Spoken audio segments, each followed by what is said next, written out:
Halo, Assalamualaikum sahabat Smart, sahabat Lapoje. Jumpa lagi kita ya di dalam membahas bagaimana menyusun rencana penelitian. Nah, kali ini kita membahas terkait tentang teori. Banyak peneliti pemula ketika menyusun rencana penelitian agak khawatir tentang teori yang akan dipergunakan dalam penelitiannya. Sebenarnya tidak perlu khawatir dalam perencanaan penelitian terkait pada teori.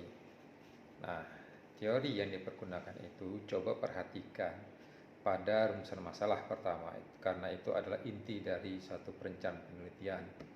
Dari rumusan masalah itu, kemudian Anda sebagai peneliti menurunkannya menjadi hipotesa.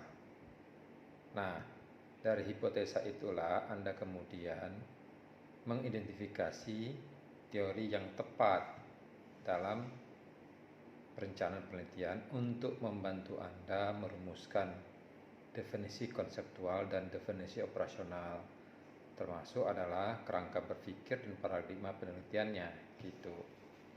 Jadi dalam merumuskan teori yang dipergunakan, perhatikan kalau misalnya Anda melakukan penelitian kuantitatif terdiri dari dua variabel bebas dan variabel terikat, maka cari grand teori terkait pada kedua variabel itu. Jadi dalam teori itu ada 3 tingkatannya: grand teori, mildering teori. Mildering itu teori tengah-tengah, dan teori aplikasi. Nah, ciri dari grand teori itu umumnya abstrak dan masih agak susah dioperasionalkan, tapi dia menjadi dasar dalam Anda merumuskan hipotesa. Itu ya. Nah, kalau mildering teori atau teori pertengahan itu, dia membantu menghubungkan antara grand teori yang besar itu tadi yang masih abstrak kepada proses empirismenya. Jadi dalam menemukan realitas sosial di masyarakat atau dalam realitas sosial penelitiannya. Jadi sudah memiliki indikator-indikator operasional.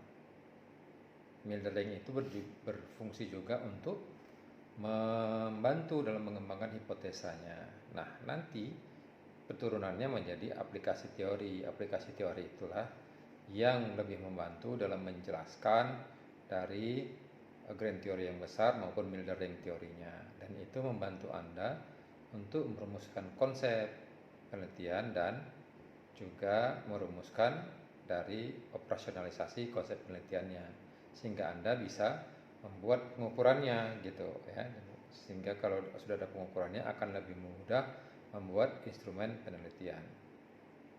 Nah, ini yang harus dipahami dan dilakukan oleh para peneliti pemula. Banyak kesalahan yang dilakukan adalah ketika merumuskan konsep itu langsung mencaplok dari teori yang ada sebelumnya, ya, mengambil dari penelitian terdahulu, penelitian-penelitian yang dilakukan sebelumnya, dan langsung dicaplok definisi di teori itu menjadi definisi konseptual penelitian Anda. Nah, itu keliru, karena sebenarnya teori itu membantu peneliti untuk merumuskan konsep penelitiannya, bukan dicaplok menjadi konsep penelitiannya langsung dari teori.